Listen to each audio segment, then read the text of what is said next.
Once upon a time, in a kingdom nestled among the lush hills of a distant land, there lived a powerful and prosperous king named Rajan.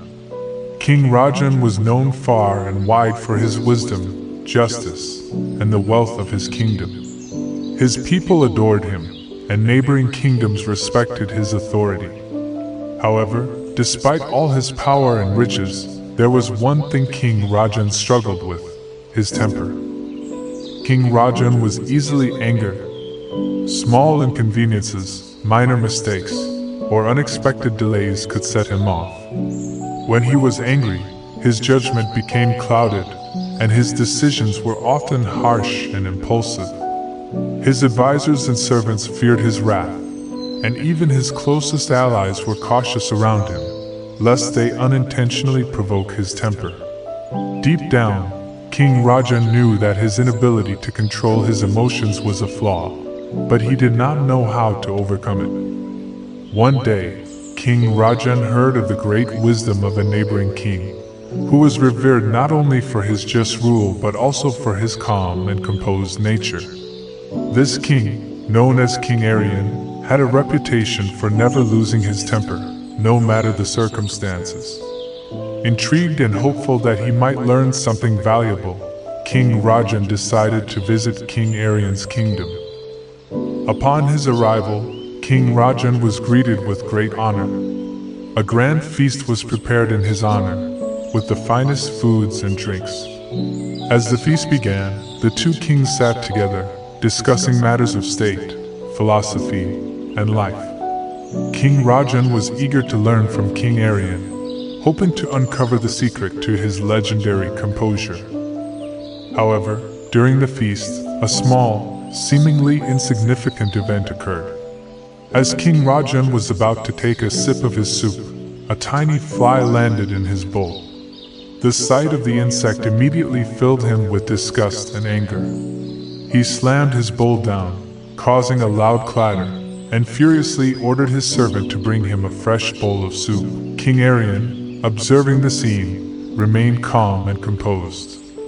With a gentle smile, he said, "Your Majesty, please do not be angry.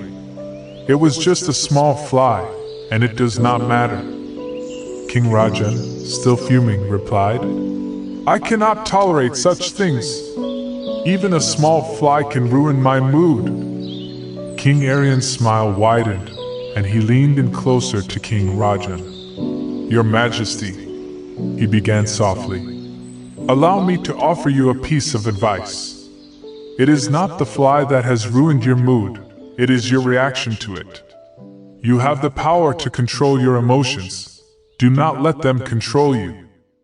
These words struck King Rajan deeply. He had never thought of his anger in this way before. It was not the external circumstances that dictated his emotions, but his own response to them. King Rajan sat in silence, contemplating the wisdom of King Rajan's words. After the feast, King Rajan returned to his kingdom, but he could not forget the lesson he had learned. He realized that if he wanted to be a truly wise and just ruler, he needed to master his emotions. From that day onward, King Rajan made a conscious effort to practice the art of not reacting impulsively to situations that previously triggered his anger. At first, it was not easy. King Rajan found himself slipping into old habits, reacting with anger when things did not go as planned. But he persisted, reminding himself of King Rajan's words each time he felt his temper rising. He began to pause and take a deep breath before responding to situations that upset him. Over time, this practice became more natural, and King Rajan found that he was able to maintain his composure even in the face of challenging circumstances. As King Rajan's emotional control improved, so did his decision-making. He found that when he was calm and clear-headed, he could make better, more rational decisions. His relationships with his advisors, servants, and allies also improved. No longer ruled by fear of his temper, they felt more comfortable sharing their honest opinions and suggestions, which ultimately led to better governance of the kingdom. word of King Rajan's transformation spread throughout the kingdom and beyond. People began to admire him not only for his wisdom and wealth but also for his newfound calmness and self-control. His kingdom flourished, and he became known as a just and compassionate ruler. In a nearby village, there lived a young man named Michael. Michael had heard the stories of King Rajan and was inspired by the king's journey toward emotional self-mastery. Michael, too, struggled with his temper. He often found himself reacting impulsively to situations that upset him, and his anger would lead to hurtful words and actions that he later regretted. Determined to change, Michael decided to follow in King Rajan's footsteps. He began to practice mindfulness and meditation, learning to become more aware of his thoughts and emotions. Whenever he felt his anger rising, he would pause, take a deep breath, and remind himself of the lesson King Rajan had learned. His reaction, not the situation itself, was the source of his distress. At first, Michael found it difficult to control his emotions completely. There were times when he still reacted impulsively, and his anger got the better of him. But like King Rajan, Michael did not give up. He continued to practice, and over time, he found that it became easier to manage his emotions. As Michael's emotional self-mastery improved, so did his relationships with others. Instead of engaging in arguments and causing hurt, he was able to communicate calmly and thoughtfully, fostering stronger connections with the people around him. His friends and family noticed the change in him and began to admire his calm and composed demeanor. One day, a friend who was going through a difficult time approached Michael for advice. This friend was overwhelmed with distress and didn't know how to handle their emotions. Michael listened attentively, offering words of comfort and support. His friend remarked, "You always know just what to say. You never get angry or upset." With a serene smile, Michael responded, "It's not that I never feel anger or upset.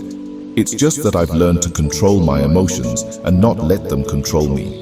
It's a powerful tool that has helped me improve my relationships and overall well-being." Impressed by Michael's transformation, his friend inquired about his journey toward emotional self-mastery.